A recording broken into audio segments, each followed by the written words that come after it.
I'm Joshua Kemble, and this is vlog number 20. This is the vlog where I talk about my progress of creating the graphic novel Quarterly Stories, which is a story that I handwrite, hand letter, and hand ink.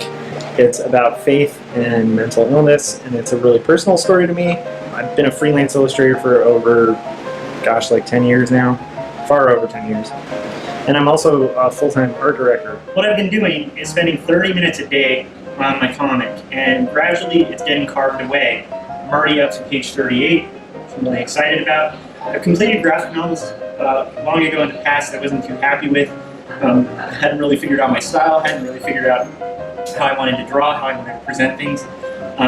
Didn't really feel confident about the stories. But with this one, I feel very confident about the story, I feel very confident about the style of execution, and there's one little trick that is employed to making this good, which is it just requires a lot of time. And because it requires a lot of time, that means in order to get any progress done on this, I really have to play the whole tortoise versus hare thing and just do slow and steady, and eventually pages get done. So I penciled the first 3 panels for page 38 of Quarterly Stories, and I will show this to you now.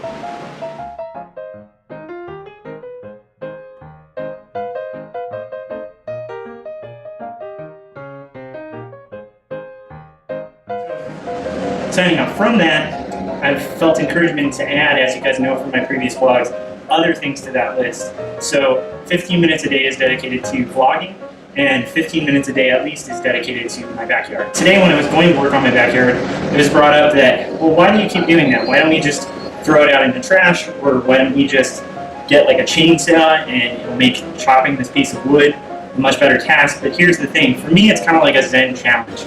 I could get a better axe and probably cut this thing 20 times quicker. I could probably get a chainsaw and cut this thing 20 times quicker. I could probably call somebody else and make it their problem and not mine. But one of the reasons I don't want to do that is that I actually set a goal that this would be the first thing that I accomplish and take care of in the yard.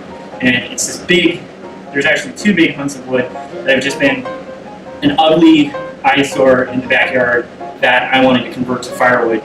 And it turns out it's a lot harder and kind of more challenging to do this with a little hatchet than I thought. So why am I continuing with it? Part of it is because I set that goal to do that with that hatchet, and I want to see if I can actually get it done. I think if I can get that accomplished, then the next task that I set for myself, with self-determination, spending at least 15 minutes a day on it, I'll be surprised, but it actually will get done. So in a weird way, working on a graphic novel for me, and why I wanted to bring this up, is kind of like hacking at these giant pieces of wood.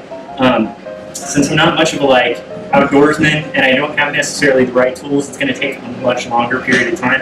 But slowly, steadily, progressively, this giant piece of wood will turn into a small little piece of firewood and kindling. So anyhow, just think about that when you're working on your own personal projects. It's this giant piece of wood, you've got this little hatchet, and it's going to take a lot of time. A lot of little 5-minute cutaways here and 5-minute cutaways there. And eventually, you're going to end up with that fire that feels better because you made it. So anyhow, that was a really cool realization, and thanks to those of you who have liked, commented, and shared in YouTube videos. It really helps get the word out, and I know I say this every video, but that's because it does. Thanks to those of you who have subscribed so far. Watching that subscriber count go up a little bit has really just been encouraging and helping me to keep at this crazy update schedule that I have for this channel. Thanks again, and I will see you guys next week. Who's that? Right there, behind